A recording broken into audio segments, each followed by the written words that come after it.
Buenas tardes, mi querida iglesia. Después de haber tocado diferentes temas que han sido el preámbulo para el tema que vamos a tocar en esta tarde, nosotros hemos estado metiéndonos en este capítulo 7 de la primera carta del apóstol Pablo a los Corintios, primera carta registrada, ya que la misma carta nos dice que Pablo les había escrito con anterioridad a los Corintios. ¿Por qué razón nosotros no tenemos esa carta? Bueno, muchas cosas pudieron pasar, pero aparentemente no fue el plan de Dios, o el designio de Dios, que esa carta llegara a formar parte del canon del Nuevo Testamento. Pero sí, la segunda carta nos muestra, ¿no? Grandes cosas que esa primera carta tuvo que haber sido, o por lo menos los cristianos de la iglesia en Corintio le dijeron a Pablo, o le escribieron a Pablo concerniente a sus inquietudes, ¿no? Y dentro de sus inquietudes, uno de los problemas generales dentro de la iglesia, como ya lo hemos dicho con anterioridad, ha sido la inmadurez de la iglesia. La carta de Pablo a los Corintios está basado no a una iglesia que carecía de dones.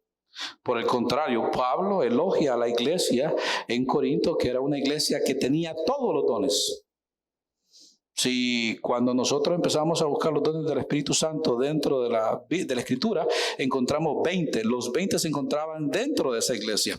No era una iglesia que no tenía los dones, sí tenía los dones, pero tenía un problema serio, y era que era una iglesia inmadura.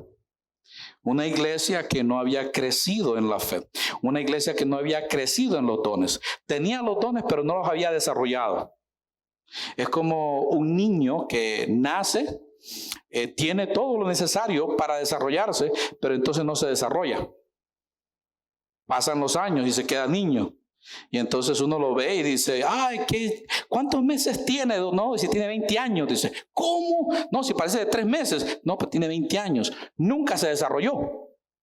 Tiene todo lo necesario para desarrollarse, pero no se desarrolló. Y eso es lo que le sucedió a la iglesia en Corinto. Tenía todo lo que necesitaba para alcanzar su madurez, pero no se desarrolló. Y entonces ahí es donde Pablo envía esta carta. Y uno de los problemas que su inmadurez provocó dentro de la misma iglesia era que la iglesia estaba dividida en 4. Habían 4 líneas de pensamiento. Eso lo vimos en los primeros capítulos de esta carta. Y conforme fuimos desglosando la carta, hemos visto todos los problemas que esta iglesia estaba enfrentando. Y este capítulo 7 toca el tema del matrimonio en su totalidad. La razón por la cual Pablo escribe todo esto con respecto al matrimonio es una exhortación a la iglesia por algo que la iglesia no está haciendo. Muchas veces nosotros agarramos, por ejemplo, la 1 Corintios 13 para decir, mira lo que la Biblia habla acerca del amor. Si nosotros vemos el contexto, todo el capítulo 13 de 1 Corintios es una exhortación para la iglesia de algo que ellos no estaban practicando. No estaban practicando el amor porque no tenían idea de lo que el amor es. En el caso del matrimonio, muchas personas se habían casado, habían hecho vida en comunión sin tener la más mínima idea de lo que el matrimonio es. Y por eso la necesidad de Pablo de escribirles a ellos para decirles, ustedes están haciendo lo que están haciendo porque no tienen ni la más mínima idea en dónde se han metido. Es como muchas personas que visitan las iglesias y tienen en su mente, yo soy cristiano. ¿Por qué? Porque visito una iglesia, soy miembro de una iglesia, me dieron una tarjetita, agarré unas clases y ya yo soy miembro. No, mi querida iglesia. Ser miembro de una iglesia implica más que asistir todos los días, asistir todos los cultos, tener diplomas en las paredes. Ser miembro de una iglesia es tener claro el concepto de quién es Dios y quiénes somos nosotros. Y eso solamente lo podemos adquirir a través de un estudio conciso y preciso de la palabra de Dios, donde Dios a través de su palabra nos hace ver quiénes en realidad somos y la necesidad de nosotros de Él como nuestro Señor y Salvador. Y escuche cómo lo enfaticé: Señor primero y Salvador después. Y hoy en día predican a un Cristo crucificado que es Salvador primero y Señor después. Y eso no es así.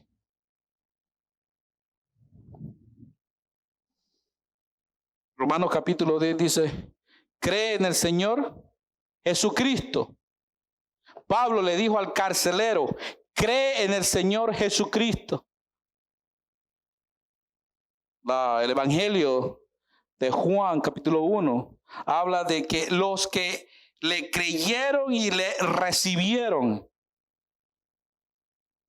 Mi querida familia, tenemos que tener claro en nuestra mente y en nuestro corazón nuestra tabla de valores y conceptos bíblicos con respecto a quién es Cristo en nuestras vidas. Como una antesala, entonces entramos al tema de esta tarde. La semana pasada estuvimos hablando acerca del propósito de Dios para la soltería y tocamos el tema de los dos. Volvimos a tocar este tema otra vez acerca de la soltería, aquel que está soltero pero se va a casar, y aquel que es soltero y se va a quedar soltero siempre, el cual es aquel que tiene el don de continencia y va a practicar el celibato. Pero en esta tarde vamos a tocar el tema de el propósito de Dios para el matrimonio. No es el propósito de la iglesia, no es el propósito de la cultura, no es el propósito de la sociedad donde vivimos. Porque si hablamos del propósito de la nación de los Estados Unidos para el matrimonio, entonces el asunto es bastante amplio. Porque para los Estados Unidos el matrimonio es dos personas que se aman pueden casarse. ¿Escucharon lo que yo dije? Dos personas que se aman pueden casarse. Y aquí hay un problema serio. Porque si dos hermanos se aman, pueden casarse. Si el papá ama a la hija, puede casarse. Si la hija ama a la mamá, puede casarse. Ese no es un concepto claro dentro de una sociedad, porque si le permitimos eso, la sociedad como tal va a colapsar. Porque el concepto de familia se cae. Así que lo que estamos viendo ahorita mismo, mi querida familia, con el hecho de que dos personas del mismo sexo, hablando de dos hombres y dos mujeres, se casen, solamente es el comienzo o la puntita del iceberg de todo lo que viene para la nación de los Estados Unidos y el mundo en su totalidad. Mi querida familia, estamos experimentando ya, ahora mismo, lo que se le llama el periodo entre la sexta y la séptima trompeta del libro de Apocalipsis, o la sexta y la séptima copa del libro de Apocalipsis. Es el interludio que se encuentran entre lo que es el sexto y el séptimo sello. Mi querida familia, estos son buenas nuevas para la iglesia. ¿Por qué? Porque al tocar de la séptima trompeta, nuestro Señor regresa. Todo lo que estamos viendo es simplemente un preámbulo para lo que viene. Nuestro Señor Jesucristo está pronto a regresar. Y eso son buenas noticias para nosotros. Pero nosotros estamos llamados a ser encontrados haciendo aquellas cosas que estamos llamados a hacer. Y con respecto al matrimonio, cada persona que tiene un concepto claro de lo que el matrimonio es, tiene que vivir de acuerdo a lo que Dios dice en su propósito para el matrimonio. Mi querida familia, un texto que nos habla del propósito de Dios, no solamente para el matrimonio, sino para todo, es 1 Corintios 10:31. Pablo, hablándole a los corintios con su problema acerca de que si vamos a comer o vamos a beber o vamos a hacer esto, vamos a hacer lo otro, que está bueno, que no está bueno. cómo se debe de hacer, cómo no se debe de hacer, Pablo concluye en este verso diciéndoles: así que sea que coman o beban o cualquier otra cosa que hagan, háganlo todo para la gloria de Dios. ¿Notaron? Ahí hay un absoluto, todo para la gloria de Dios. Y muchas veces nosotros decimos: espérate un momentito, ¿cómo así que todo para la gloria de Dios? O sea que si yo me baño va a ser para la gloria de Dios, sí. Si me voy a acostar a dormir va a ser para la gloria de Dios, sí. Si te vas a levantar va a ser para la gloria de Dios, sí. Todo para la gloria de Dios. Cuando nosotros tenemos esa perspectiva, la forma en que nosotros pensamos, sentimos y actuamos cambia absolutamente. ¿Por qué? Porque ahora tenemos que responderle a aquel que es el soberano sobre todas las cosas. Ya no es un asunto de lo que yo quiero, es lo que Él quiere. Ya no es un asunto de mis deseos, son los deseos de Él. Y cuando entonces eso nos remonta al Salmo 37, decimos: espérate un momento, deleítate en el Señor y Él concederá los deseos de tu corazón. Decimos: espérate un momento, si me deleito en el Señor implica que yo me tengo que deleitar en las cosas que Él se deleita, y entonces Él va a conceder los deseos de mi corazón. Técnicamente lo que va a hacer es, Él va a conceder los deseos de su corazón, porque cuando yo me deleito en Él, mi forma de sentir, de pensar y de actuar cambian. Ya no soy yo, sino Él. Y entonces Él está respondiendo a su manera de pensar, sentir y actuar. Ya no es el carro que yo quiero, es el carro que Él quiere. Ya no es la esposa que yo quiero, es el esposo que Él quiere. Ya no es la casa que yo quiero, es la casa que Él quiere. Y las cosas son buenas para nosotros. Y decimos: wow. Y yo pensaba que era yo. Yo pensaba que el universo se movía alrededor de mi persona. Yo pensaba que yo era el sol y los planetas y hasta Dios mismo giraban alrededor de mí. Y no es así. Dios es el centro y todos giramos a su alrededor. Y cuando al matrimonio se refiere, también cae en eso. Dos personas que se van a casar tienen que pensar esto. Tienen que hacerlo para la gloria de Dios. Dos personas que ya están casadas tienen que pensar esto. Están viviendo y deben de vivir para la gloria de Dios. Si no lo están haciendo, entonces están en pecado. No importa si han firmado un papel, no importa si la sociedad donde viven está diciendo: no, pero ellos son una pareja ejemplar. Si no están viviendo para la gloria de Dios, están viviendo en pecado. Así de sencillo. Porque la Biblia me dice que todo lo que nosotros hacemos tiene que ser para la gloria de Dios.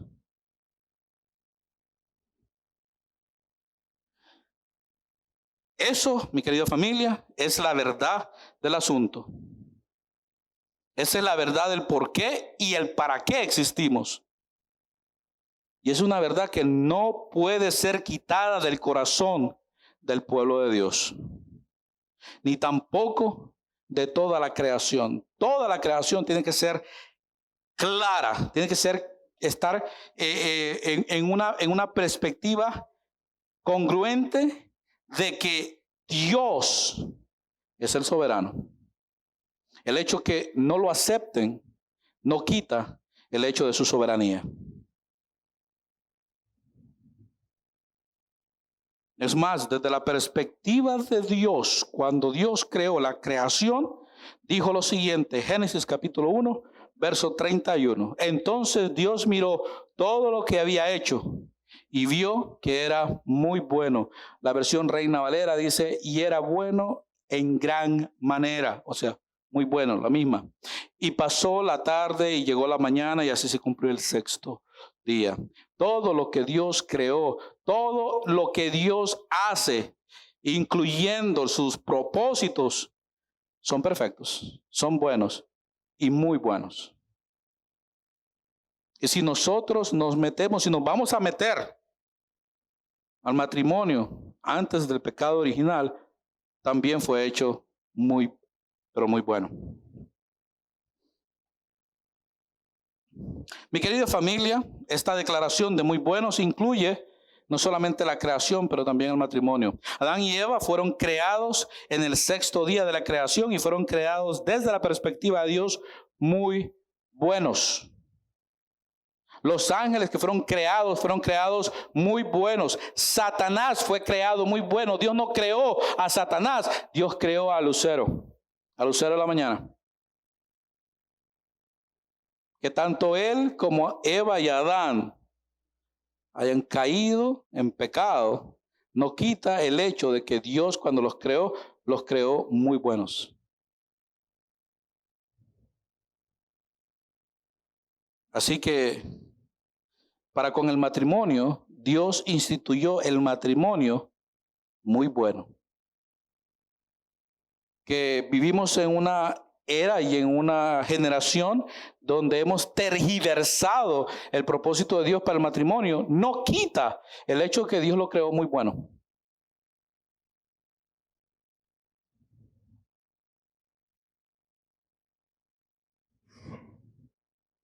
El matrimonio fue hecho muy bueno porque fue el diseño de Dios de acuerdo al propósito que Él tiene para el matrimonio.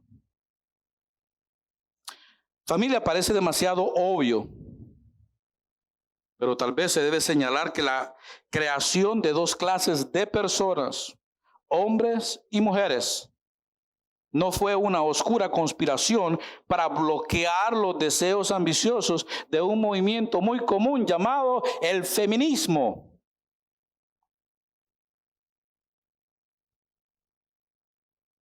La creación de las dos clases de seres humanos no se hizo para humillar a las mujeres como piensan las feministas. En realidad, resultó ser un testimonio de lo contrario, pues la creación sin la mujer estaba incompleta. Aún siendo Adán, desde ese momento, en ese día número 6, la corona de la creación. Usted va a decir, pero así como así, pastor, que la corona de la creación. Porque cuando pasamos del capítulo 1 al capítulo 2, vemos cómo se desarrollan las cosas. Aunque en el capítulo 1 aparentemente el hombre es creado después de los animales y de las aves y de los peces, cuando vamos al capítulo 2 entendemos que las cosas fueron inversas. La razón por la cual Dios creó a todos los animales es por el hombre, incluyendo a la mujer. Vayamos a Génesis capítulo 2. Versos del 18 al 22. Para poder darle la gloria a Dios en el matrimonio, tenemos que entender qué es el matrimonio y cómo el matrimonio le va a dar la gloria a Dios. Si no entendemos eso, jamás le podemos dar la gloria a Dios. Así que tenemos que remontarnos a Génesis y vamos a estar en Génesis un buen rato. El texto dice, después el Señor Dios dijo, no es bueno que el hombre esté solo. Haré una ayuda ideal para él. No es bueno que el hombre esté solo. Haré una ayuda ideal para él. Entonces el Señor Dios formó de la tierra todos los animales salvajes y todas las aves del cielo. Los puso frente al hombre para ver cómo los llamaría. ¿Notaron? Los animales fueron creados porque el hombre estaba solo en ese día número 6, como cohabitantes en el planeta. Y la primera tarea que Dios le da al hombre es de ponerles nombre a ellos. Y el hombre escogió un nombre para cada uno de ellos. Puso nombre a todos los animales domésticos, a las aves del cielo y a todos los animales salvajes. Pero aún no había una ayuda ideal para él. Ideal porque no había otro ser igual a él. No solamente un ser igual a él, sino un ser que lo complementara en su totalidad. Entonces el Señor Dios hizo que el hombre cayera en un profundo sueño. Mientras el hombre dormía, el Señor Dios le sacó una de sus costillas y cerró la abertura. Entonces el Señor Dios hizo de la costilla a una mujer y se la presentó al hombre. Mi querida familia, el Creador sabio y amante proveyó una solución perfecta. Hizo una criatura similar al hombre y sin embargo maravillosamente diferente de él. Fue tomada de él, pero ella lo complementó. Ella resultó totalmente adecuada para él en varios factores. Primero, en lo espiritual, en lo intelectual, en lo emocional y en lo físico. De ahí que si Dios hubiera creado otro varón, entonces no hay una familia, porque ¿cómo se van a multiplicar? Y si hubiera hecho dos mujeres, tampoco, porque no se pueden multiplicar. Y la orden en capítulo 1 es: multiplíquense y llenen la tierra. Y aparte de eso, como ustedes muy bien saben, tanto el cuerpo del hombre como el cuerpo de la mujer se complementan entre sí en el momento del coito. Por lo tanto, era necesario de que ambos fueran completamente distintos físicamente, pero al mismo tiempo que se complementaran físicamente, emocionalmente y espiritualmente.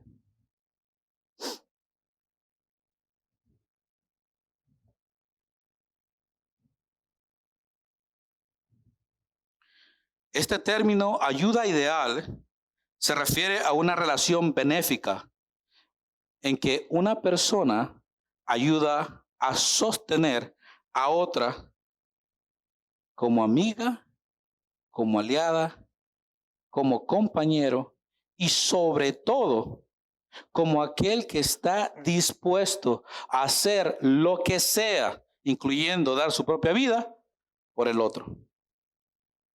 Esa es ayuda idónea. Aquella persona que complementa al otro. Familia, el matrimonio comienza siempre con una necesidad que ha estado ahí desde el principio, desde la creación, día número 6. Una necesidad de compañerismo y complemento que Dios entendió, pero que quería que el hombre entendiera, y de ahí la expresión de Dios: no es bueno que el hombre esté solo. El matrimonio fue concebido para aliviar la soledad fundamental de todo ser humano, ya que todo ser humano experimenta esa soledad. Muchos matrimonios hoy en día no están satisfaciendo las necesidades ni espirituales, ni intelectuales, ni emocionales, y mucho menos las físicas de sus cónyuges. Y esto no está en conformidad con el plan de Dios. Por eso, aunque están casados, siguen viviendo solos. El que dos personas estén unidas no quiere decir que ya se hicieron uno, como lo vamos a ver más adelante. Siguen viviendo solos. Y esto ustedes lo pueden ver a cada momento. Escuchen los comentarios.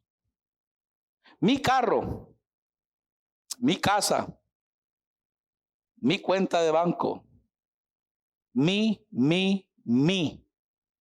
Ya no existe nuestros. Tus deudas, mis deudas, ya no son nuestras deudas, es lo tuyo y lo mío.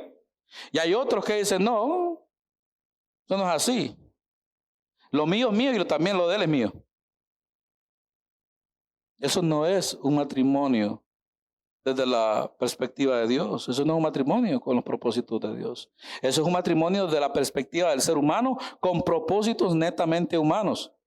Y permítanme recordarles lo que ya siempre les he estado diciendo durante esta serie. Un matrimonio que no es unido por Dios va a recibir dos cosas: una, divorcio, o dos, vivir una vida solos, viviendo de las apariencias. Y como viven de las apariencias, siguen viviendo solos y frustrados, aún dentro del cristianismo.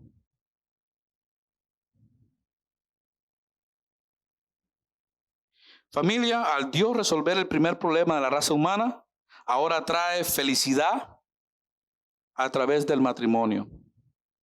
Génesis 2:23, la escritura dice: al fin, exclamó al hombre, esta es hueso de mis huesos y carne de mi carne. Ella será llamada mujer porque fue tomada del hombre. Qué gran expresión de felicidad por parte de Adán. La vio y dijo, por fin, al fin, ya no estoy solo. Pero recuerde, le hizo el complemento ideal, la ayuda ideal. Aquella que iba a ser su complemento, dijimos, espiritual, porque necesitaba a alguien que creyera lo que él creía para poder adorar al Dios que él adoraba. ¿Le van agarrando? Por eso es que a veces muchos matrimonios tienen problemas. No, porque yo creo esta cosa y ella cree la otra, pero como quiera estamos casados. En lo espiritual ya están divorciados. Y ahí hay un problema serio. ¿Por qué? Porque si no arreglan ese problema, siguen viviendo una vida frustrados, desgraciados, porque no creen lo mismo. Por lo tanto, era indispensable de que Eva también fuera esa ayuda espiritual para Adán, para que los dos, como uno solo, adoraran al Dios que los creó. Y luego entonces viene la otra parte que él dice al fin, la parte emocional. Y luego la parte física. Y también la parte intelectual, porque Dios hizo al hombre muy inteligente. Y también a Eva. Y aquellos que hemos estudiado el libro de Génesis, ustedes saben que a Eva le hicieron bien inteligente. Bien inteligente. Y eso lo dejamos para la clase de los viernes.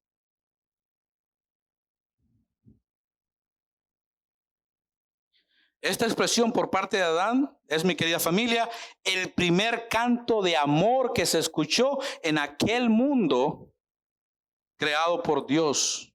Es más, los expertos en el hebreo nos dicen que Adán se expresó de este modo con una tremenda emoción, una mezcla de asombro y regocijo. Es como si hubiera dicho, al fin tengo a alguien que me corresponda.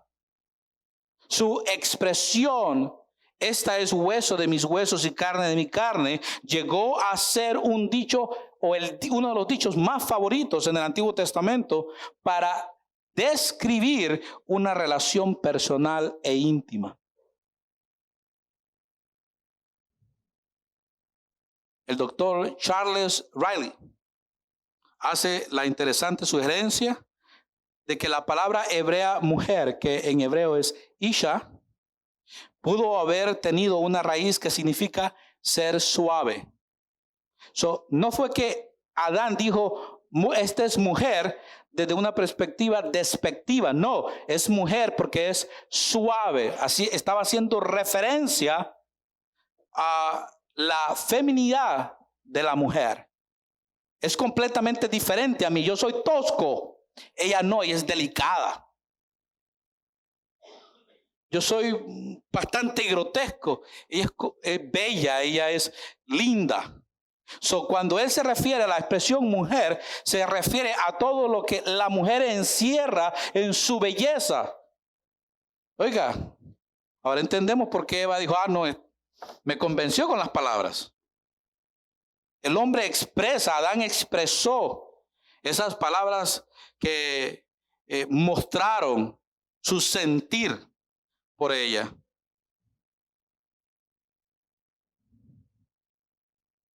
Unos sentimientos que estaban, como diríamos en un buen español, a flor de piel.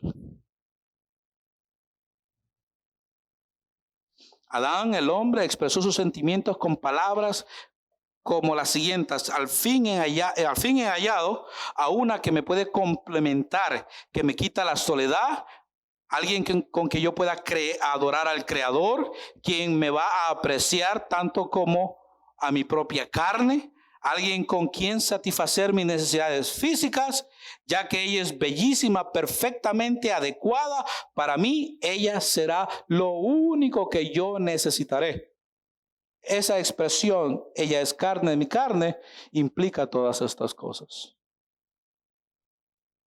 Un hombre que vio a una creación de Dios perfecta en su totalidad. Recuerden que todo esto está sucediendo ese día número 6 y todavía Dios no ha dicho que todo estaba bueno, muy bueno, que lo que había creado. Él crea al hombre, pero también crea a la mujer muy, pero muy buenos, o buenos en gran manera. Mi querida familia, el matrimonio tiene que comenzar con un abandono de las demás relaciones para que se pueda llevar a cabo. Ya no es un asunto de que el matrimonio implica el que uno viene y se vaya a unir, pero también implica de que debe de haber separación. Vemos lo que dice el texto. Génesis capítulo 2, verso 24. Esto explica por qué el hombre deja a su padre y a su madre y se une a su esposa y los dos se convierten en uno solo. Vamos a estar deteniéndonos en esta expresión por un buen rato.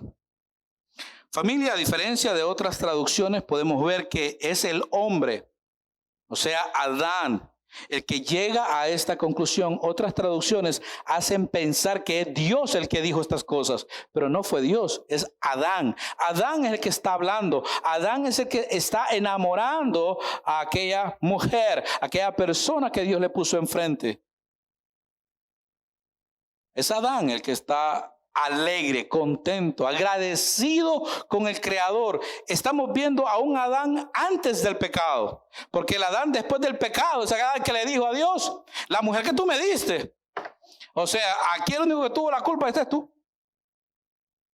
Pero aquí estamos antes del pecado. Aquí estamos viendo a un Adán agradecido con Dios, expresando grandes mandamientos, grandes decretos, grandes expresiones a través de las cuales han pasado hasta nosotros a través de la historia.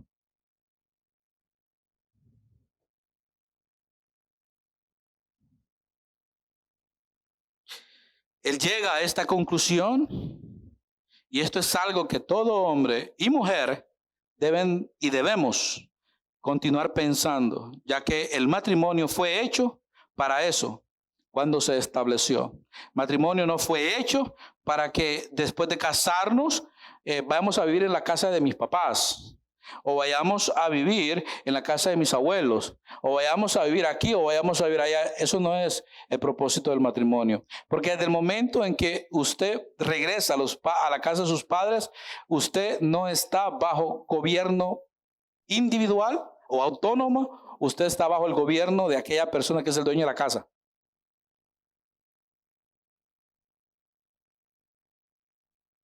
Cuando en una ocasión mi papá me vino a visitar, las niñas estaban pequeñas, una de ellas estaba llorando, mi papá me dijo: óyeme, ¿la vas a sacar de la cuna? Le digo yo: no. Me dijo: ¿por qué no la sacas? Le digo: no. Mi casa, mis reglas. Usted es mi papá y lo quiero mucho, pero esta es mi casa, mis reglas. Ahora, si yo hubiera estado en su casa, es su casa, sus reglas. De ahí la importancia que aquí esto tiene que ver. El matrimonio, mi querida familia, comienza con un dejar de todas las otras relaciones. ¿Estamos? El texto dice: el hombre deja a su padre y a su madre. Sí, mi querida familia, hace referencia a los padres. Ahora bien, no vamos a tergiversar el texto. Esto no quiere decir que los vínculos de amor con los padres, los cuales deben de ser duraderos, se van a romper o alejarse. No, mi querida familia. Mateo 15 del 3 al 9 es el texto que nos enseña estas cosas. Jesús le respondió hablando con aquellos líderes religiosos de aquel entonces, que ellos pensaban: bueno, como es cierto, yo tengo que honrar a mi padre y a mi madre, pero lo voy a hacer de esta manera, no, lo voy a hacer indirectamente. Y en realidad no hacían absolutamente nada. Jesús le responde a esos líderes en aquel entonces y les dice: ¿y por qué ustedes, por sus tradiciones, violan los mandamientos directos de Dios? Por ejemplo, Dios dice, honra a tu padre y a tu madre, y cualquiera que hable irrespetuosamente de su padre o de su madre tendrá que morir. Sin embargo, ustedes dicen que está bien que uno les diga a sus padres, lo siento, no puedo ayudarlos porque he jurado darle a Dios lo que les hubiera dado a ustedes. De esta manera ustedes afirman, le continúa diciendo Jesús, que no hay necesidad de honrar a los padres. Y entonces anulan la palabra de Dios por bien de su propia tradición. Hipócritas. Isaías tenía razón cuando profetizó acerca de ustedes, porque escribió, este pueblo me honra con sus labios, pero su corazón está lejos de mí. Su adoración es una farsa, porque enseñan ideas humanas como si fueran mandatos de Dios. Ahora Jesús nos pone a nosotros la regla. No es que nosotros vamos a romper nuestras relaciones con nuestros padres y vamos a decir, no, como ahora ya estoy casado, entonces las opiniones de mi papá y de mi mamá valen un cero a la izquierda. No, todavía hay sabiduría que podemos aprender para poder aplicar. Consejos que podemos aceptar. Aquí lo que está implicando es que el gobierno como tal ya no es la responsabilidad de los padres, es la responsabilidad de los recién casados. Son los recién casados los que tienen que pagar los biles, no los padres. Son los recién casados que tienen que educar y disciplinar a sus hijos, no los padres. Es más, dicen que los abuelos ahora el trabajo de ellos es venir y hacer otra cosa, lo que nunca pudimos hacer con los hijos, ¿no? Y cuando uno le preguntan al abuelo, oiga, pero usted ¿por qué no lo corrige? Yo no soy el papá. Y están bien, no son el papá. El abuelo no viene a corregir, es asunto de los padres. Mi querida familia, pongamos las cosas en su lugar. Nosotros como abuelos estamos ahí para ayudar, para apoyar, pero la responsabilidad es de los recién casados, es de los padres de los hijos. ¿Ah? Los abuelos no estamos ahí para criar, estamos para apoyar, para ayudar. Ahora bien, si hay una tragedia donde Dios quiere llevarse a los padres y entonces quedamos los abuelos para criar a los hijos, ya eso son otras cosas. Como dirían por ahí en buen hondureño, ya esos son otros 20 pesos. Pero la responsabilidad cada quien tiene que asumirla. Mi querida familia, la enseñanza aquí es que el hombre debe de cambiar su perspectiva y usar su carácter para dedicarse completamente a su cónyuge. Para que su cónyuge se dedique completamente a él. Yo sé que este mandamiento es esencialmente para hombres, pero el principio aplica para ambos, tanto para el esposo como para la esposa. Por lo tanto, les corresponde a los desposados, a los casados, establecer una nueva familia, de la cual serán responsables para con Dios, ya que no dependerán de sus padres, sino que todo está bajo ahora su propia autoridad. Y ellos son responsables para con Dios primeramente, para con sus cónyuges y para con la iglesia y con la sociedad donde viven. En segunda instancia, el matrimonio exige una unión inseparable por parte de los cónyuges para toda la vida. Estamos hablando del matrimonio desde la perspectiva de Dios. ¿Estamos claros? Porque eso fue lo que Jesucristo dijo. Nadie separe lo que Dios ha unido. Lo que Dios ha unido. Si Dios lo unió, lo primerito que es una separación entre los padres y la nueva pareja. En segundo lugar, una unión entre la pareja que debe ser una unión inseparable. El texto dice, y se une a su esposa. Como ya expliqué, las perspectivas de los cónyuges de cambiar y estar dispuestos a pasar el resto de sus vidas unidos debe de ser lo primordial entre los cónyuges. Uno debe decir, yo me voy a casar con el propósito de hacerte feliz a ti. Para la desgracia de los matrimonios hoy en día, dicen, yo me voy a casar porque yo quiero que tú me hagas feliz a mí. Yo me voy a casar contigo por lo que tú me puedas dar a mí. Y entonces viven una vida pensando de esa manera. Y entonces crean una ilusión del matrimonio. Y viven así el resto de su vida. Vidas de apariencias. Vidas frustradas. Vidas solos. Y el problema de esto es que no termina ahí. Cuando vivimos una vida así, dijimos en otros títulos que cuando estamos solteros y cometemos esta clase de errores, nosotros somos los únicos que pagamos las consecuencias de nuestras decisiones.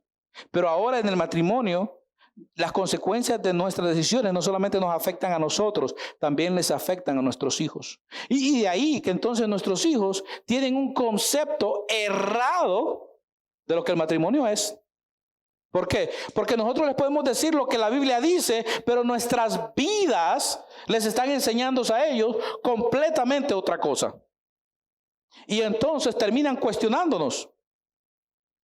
Y como en una ocasión me dijo un varón muy sabio, yo no puedo irle a decir a mis hijos que no fumen cuando me vieron a mí fumando. No tengo ese derecho. Y de la misma manera el padre que le falta el respeto a la esposa y la madre que le falta el respeto al padre, no pueden ir donde sus hijos a decirle, a nosotros no nos falta el respeto. Porque ellos tienen todo el derecho de decir, pero ustedes se faltan el respeto todo el tiempo. O sea, aquí autoridad no hay. Y entonces se van por las calles viviendo, faltándole el respeto a todo el mundo. ¿Por qué? Porque eso fue lo que aprendieron en casa.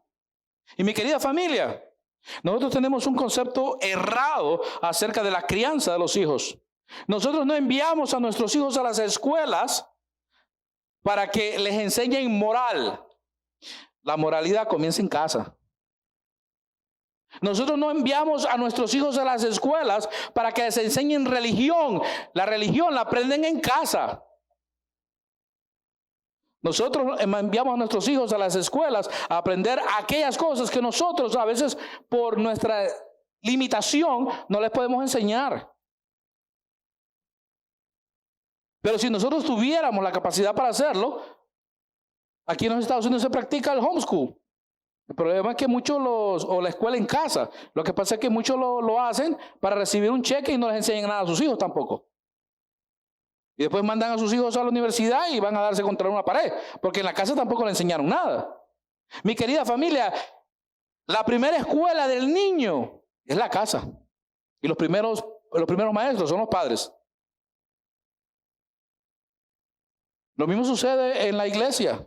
Muchas personas tienen en la mente, bueno, yo traigo a mi hijo a la iglesia para que me le enseñen acerca de Dios. No, espérate. La iglesia está para apoyar, porque no te creas que nosotros en una hora de una escuela dominical le vamos a enseñar nosotros a tu hijo lo que tú por el resto del día tienes para enseñarle en la casa.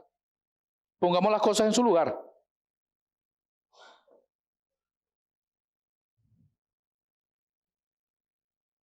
Hay una pregunta que todo matrimonio debe de hacerse. Si la Biblia dice que se unen, entonces ¿qué significa la palabra unirse? La palabra hebrea, dabak, D-A-B-A-Q, tiene sentido de acción y muchas traducciones le han dado muchas definiciones. Algunas definiciones que le han dado tienen que ver con esto. Primero, adherirse, permanecer juntos, mantenerse firmes, sobrecogerse, proseguir con firmeza, perseverar en tomar, atrapar mediante persecución. Estas son las diferentes definiciones que le han dado a este verbo hebreo que está ahí en la Biblia como unirse. Los teólogos y eruditos del más modernos, entendiendo la expresión que los griegos comprendieron de la traducción de esta palabra hebrea al griego, le dieron otro concepto, otra definición que encaja más con el contexto. Y la definición que le dieron es la siguiente: es de pegar como si fuera pegado con cemento. Pegarse como si fuera un pegamento. O mi favorita, estar soldados los dos de tal modo que si se despegan, se van a dañar primeramente ambos, porque cuando dos metales están soldados y tratas de despegarlos, se van a romper y uno se va a llevar un pedazo del otro. Eso es lo que la palabra unirse implica. No es asunto de estar juntos, es asunto de estar soldados los dos. Que el día que quieran separarse, esa separación va a provocar un daño a los dos. No solamente a un lado, sino a los dos. Un daño mutuo. Si nosotros le damos esa definición a la palabra unirse, entonces es obvio que Dios tiene un poderoso mensaje para los cónyuges en el matrimonio. Especialmente al esposo en particular. Se pone delante de él una responsabilidad tan y tan grande, ya que Dios es la cabeza de Cristo, Cristo es la cabeza del hombre y el hombre de la cabeza de la mujer.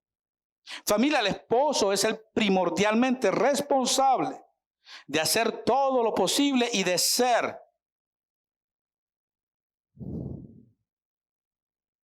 todo lo que debe de ser a fin de hacer tal vínculo con su esposa que los haga inseparables. La esposa, por su parte, simplemente tiene que responderle al esposo de la misma manera. Y como siempre lo he dicho, en el día del juicio, no le va a decir al Señor a Claudia, a Luis: buena Claudia, pase aquí al frente y vamos a juzgar la familia de ustedes a través de usted. Van a decirle: Luis, venga usted. A usted lo hizo responsable por su crecimiento en la fe, por el crecimiento de Claudia en la fe, por la manera en que los dos deberían de llevarse, de la manera en que los dos deberían de glorificarme a mí en medio de su matrimonio. Usted es el responsable número uno. Y por eso es que ustedes siempre están viendo que en la Escritura, especialmente en las cartas paulinas, Pablo está machacándole al hombre. Porque primero fue creado el hombre y después la mujer. Y esto no es un asunto machista, esto es un asunto de Dios. A la mujer se le dio una vez la oportunidad de que hablara por el matrimonio. ¿Se acuerdan? Cuando habló con la serpiente, Adán se quedó callado y miren lo que pasó. Y no estoy hablando nada en contra de ustedes, mis queridas hermanas. Pero cuando volvemos a Génesis 3:16, el deseo de ustedes es ese. Por eso es que nosotros tenemos que vivir con ustedes para la gloria de Dios. Tener que buscar maneras donde tanto el esposo como la esposa, uniéndose, vienen delante de Dios para la gloria de Dios en el matrimonio. De otra manera, no va a trabajar, no va a funcionar.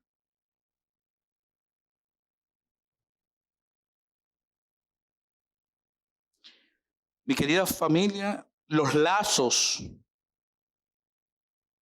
que unen en el matrimonio no son Y que quede claro, no son como las bellas cintas de sedas que se atan a los regalos.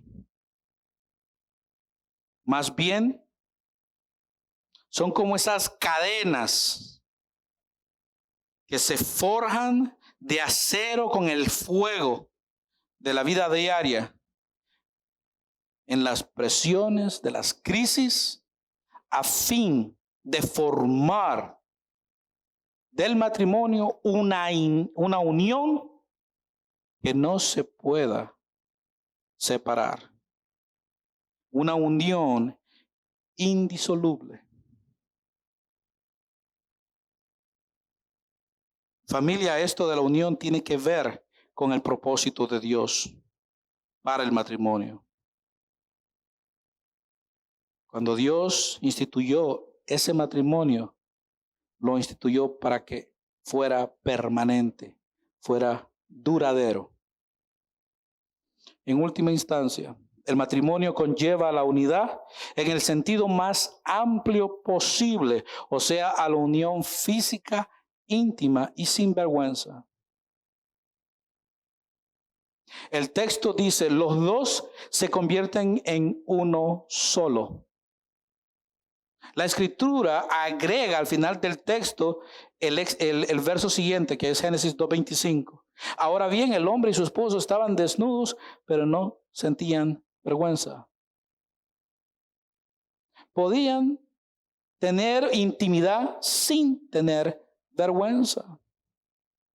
Hoy por hoy, dentro de las consejerías matrimoniales, los consejeros matrimoniales le hacen una pregunta, ya sea al hombre o a la mujer, le dice, ¿usted ha visto a su esposo o a su esposa sin ropa? Y dice, no. ¿Y por qué no? Ay, no, imagínese, me da pena. Y entonces, ¿para qué es el caso? Si usted viene al matrimonio con temores, ese matrimonio no va a funcionar.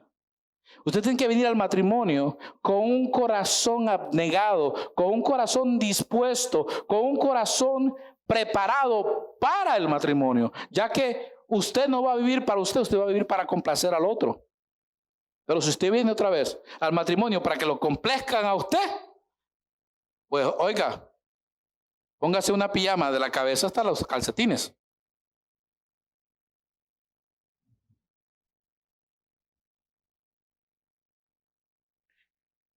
Los dos se convierten en uno solo. Es algo verdaderamente profundo, mi querida familia. Envuelve la unión física íntima en el acto sexual.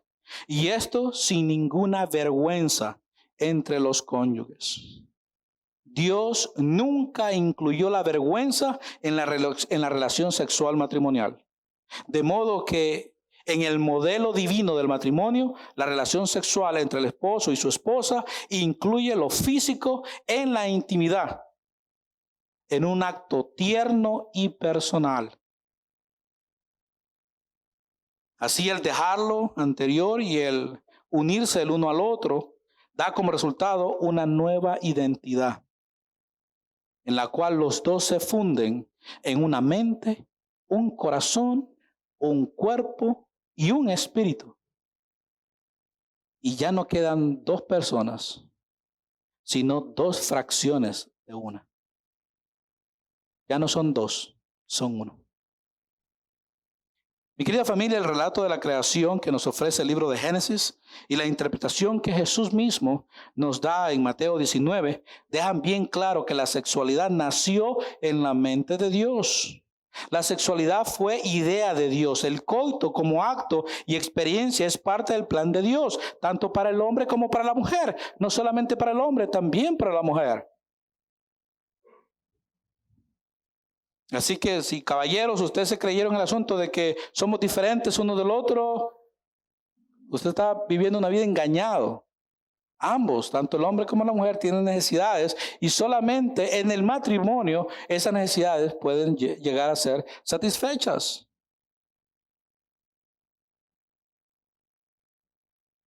Familia, la sexualidad como experiencia que Dios creó no puede separarse de las actitudes y los sentimientos, tanto espirituales, emocionales, mentales, intelectuales y físicos. una actitud de amor, ternura y felicidad entre el esposo y esposa estimularán siempre la expresión sexual dentro del matrimonio. Por otro lado, una actitud de temor, frustración, vergüenza, culpa, infelicidad siempre va a ser el obstáculo que impida una relación sexual sana dentro del matrimonio. Familia, ¿sabían ustedes que el temor, o sea, el miedo, es el peor enemigo en la vida sexual de un matrimonio?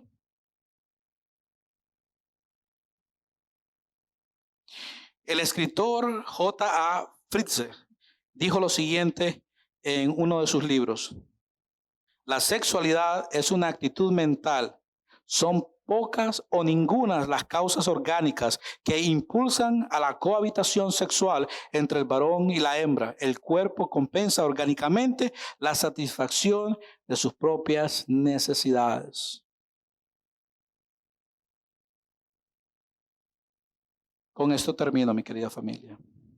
El sexo en el matrimonio es una íntima actitud personal, un interés emotivo y una relación entre dos personas de sexos opuestos que se caracteriza por la devoción recíproca, el autosacrificio y los esfuerzos por desarrollar y enriquecer la personalidad total de la otra persona. No de nosotros mismos, es del otro. Familia, la importancia de actitudes y sentimientos espirituales, emocionales, intelectuales, mentales en la expresión sexual es un hecho sin discusión.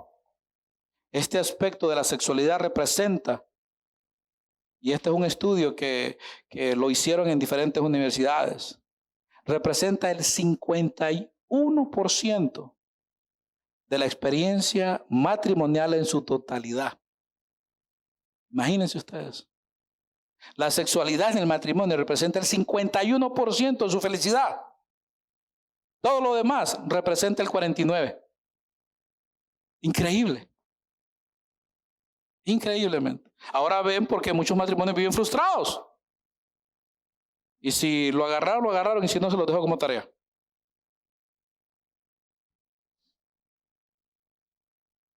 Por ende, la experiencia sexual es la expresión de amor en el matrimonio que implica una bien definida comprensión del mismo.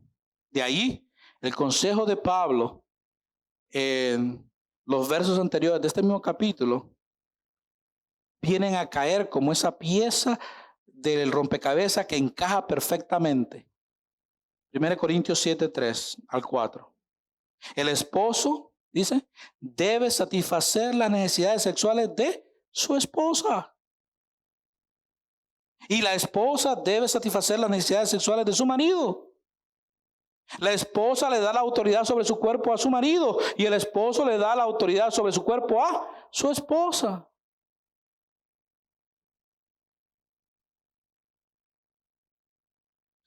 Familia, ese es el propósito de Dios para el matrimonio.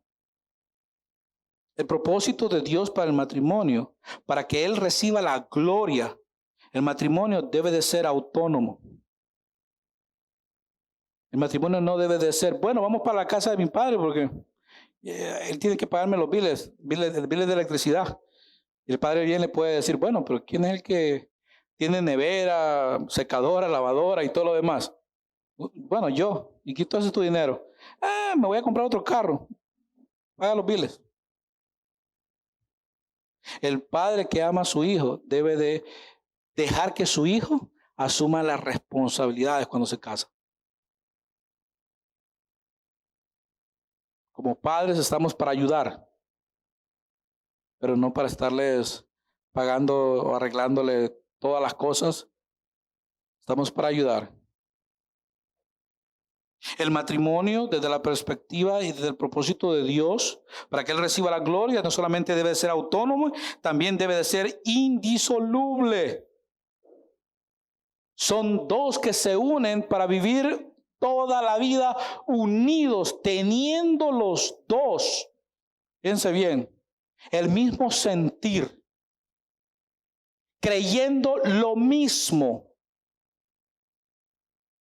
sintiendo lo mismo, intelectualmente pensando de la misma manera. Y no estoy hablando de que uno debe de ser doctor y el otro arquitecto. Intelectualmente es cuando ambos, basados en la sabiduría que Dios le da, saben tomar decisiones para el matrimonio, para que el matrimonio continúe adelante.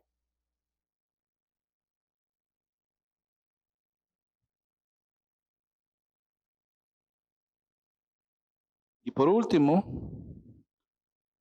el propósito de Dios, no solamente para el matrimonio, debe de ser autónoma, indisoluble, pero también feliz.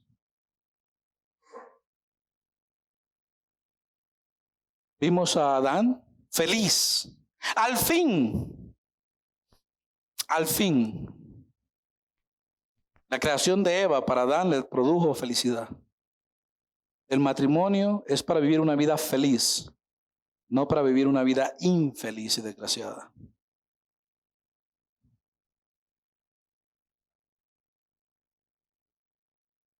El matrimonio debe tener un claro entendimiento de que a través de él llenará las necesidades espirituales, sentimentales, intelectuales y físicas de ambos cónyuges. Ese es el propósito de Dios para el matrimonio. Es mi oración que Dios nos recuerde siempre, a través de su palabra, su propósito para el matrimonio, y que nosotros como su pueblo tomemos bien en serio nuestra responsabilidad en él. Que Dios nos continúe bendiciendo. Oremos. Mi amado Señor, una vez más estamos delante de tu presencia, agradecidos, Padre eterno, porque a través de tu palabra nos has recordado que fuiste tú, Señor, el que pensó sobre el matrimonio. En tu mente, antes de la creación, estuvo siempre instituir el matrimonio como núcleo de la familia y la familia como núcleo de las sociedades. Permite, Señor, que cada uno de nosotros tome muy en serio nuestra responsabilidad en el matrimonio que tú has unido. Porque, mi amado Dios, que nadie separe lo que tú has unido. Es mi oración siempre, mi amado Padre, que tú recibas gloria, no importando lo que nosotros hagamos. Pero especialmente ahora que sabemos que en el matrimonio nosotros también tenemos que darte gloria a ti, Señor. Es mi oración que cada uno de nosotros, tanto los que estamos aquí como aquellos que han de escuchar la predicación en YouTube, que tomen bien en serio, Señor, lo que tú demandas de cada uno de nosotros. Y que de la misma manera en que Adán se expresó, nosotros también podamos hacerlo. Hombres y mujeres agradecidos con el Dios que adoramos, de que nos haya dado a través de su palabra un entendimiento claro del matrimonio y del propósito de nuestro Creador para con él. Mi amado Dios, recibe en esta tarde toda la gloria y toda la honra. Por los méritos de Cristo te lo pido todo. Amén y amén.